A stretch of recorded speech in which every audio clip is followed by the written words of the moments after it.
السلام عليكم ورحمة الله وبركاته. معاكم مستر محمود جمعة وفي حلقة جديدة ودرس جديد. هنكمل الشرح بتاعنا، وهنا السؤال بيقول اشترت عائشة 4 كتب بقيمة 52 ريال. فاحنا كده عايزين نعرف ونسأل هي عائشة دي اشترت كام كتاب. فهنا واضح هو عندي إن عائشة اشترت 4 كتب. خلي بالك لو هي قالوا لك إن عائشة اشترت 4 كتب فأنت هتفرضها ب4 إكس. طب لو هي كانت اشترت 3 هتفرضها ب3 إكس. طب لو كانت اشترت كتابين بس هتفرضها ب2 إكس. طب لو كانت اشترت كتاب واحد بس هتفرضه بإكس. يبقى هو هنا قال لي عائشة اشترت 4 كتب، يبقى أنا كده هفرض إن عائشة دي اشترت 4 كتب، الفرض بتاعها هيبقى 4 إكس. تمام. بقيمة 52 ريال. كلمة بقيمة 52 ريال يعني بتساوي 52 ريال، يبقى قيمة 52 ريال معناها بتساوي 52 ريال. نكمل. بيقول لي لتقرأ في أثناء الإجازة الصيفية إذا كانت الكتب متساوية السعر فاكتب معادلة لإيجاد ثمن الكتاب. بيقول لي اكتب معادلة.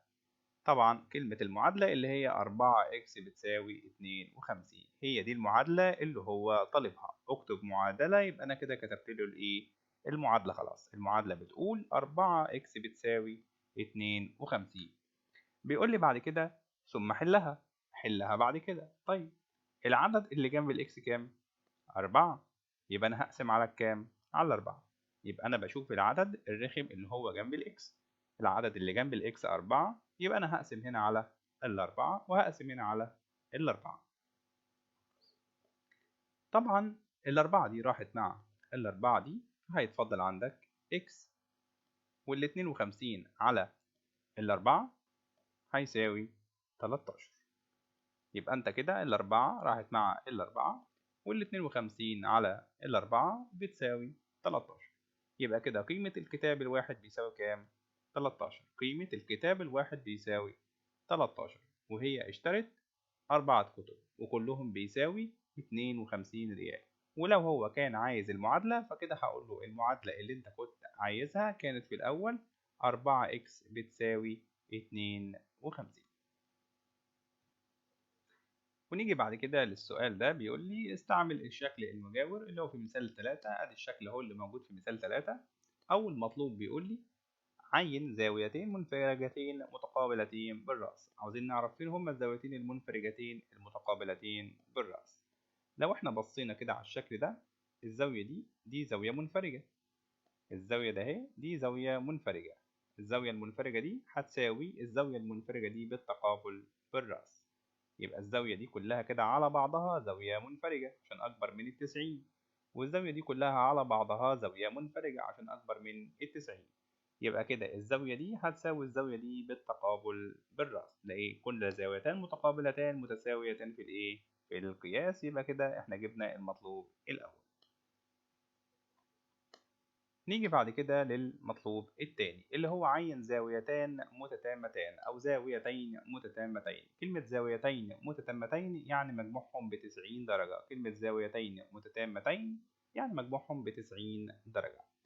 فلو أنا رحت بصيت للزاوية دي ورحت بصيت للزاوية دي، الزاوية دي على بعضها كده ب180 درجة. الزوايا التلاتة دول كده على بعضهم ب180 درجة لأنهم على استقامة واحدة. في زاوية منهم اهيت ب90 درجة، يبقى الاتنين الباقيين دول مجموعهم ب90 درجة. يبقى الاتنين اللي هما الباقيين دول مجموعهم ب90 درجة. إذا الزاوية ده اهي، إذا الزاوية اللي اسمها سي إكس دي اللي هي ده اهي، والزاوية اللي اسمها بي إكس إيه اللي هي ده اهي، الزاويتين اللي بالأحمر دول زاويتان متتامتان. ليه زاويتان متتامتان؟ عشان مجموعهم ب90 درجة.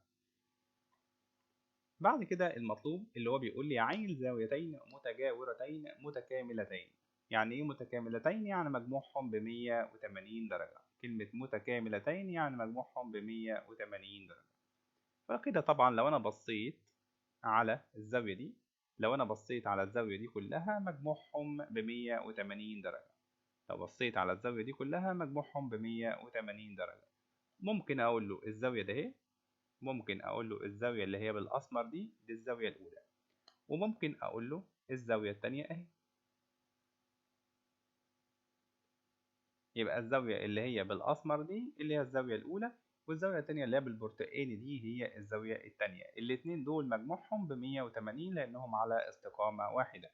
يبقى الزاوية الأولى اللي هي دي إكس إي، والزاوية التانية اللي هي دي إكس بي، الاتنين دول مجموعهم ب180 لأنهم هم على استقامة واحدة. السؤال اللي معانا بعد كده بيقول لي إذا كانت زاوية الدي إكس بي، الدي إكس بي اللي هي الزاوية دي، زاوية الدي إكس بي اللي هي الزاوية دي كلها، دي إكس بي يقصد بيها الزاوية دي، بتساوي كام الزاوية ديت؟ قال لي بتساوي 116 درجة. وبيقول لي كمان زاوية ال EXA، ال EXA اللي هي الزاوية ديت، اللي هي الزاوية ديت بتساوي 3x زائد 2. دي جميلة جدا. دي كده احنا عرفنا ان الزاويتين دول متساويين بالتقابل بالرأس، كل زاويتان متقابلتان بالرأس متساويتان في القياس.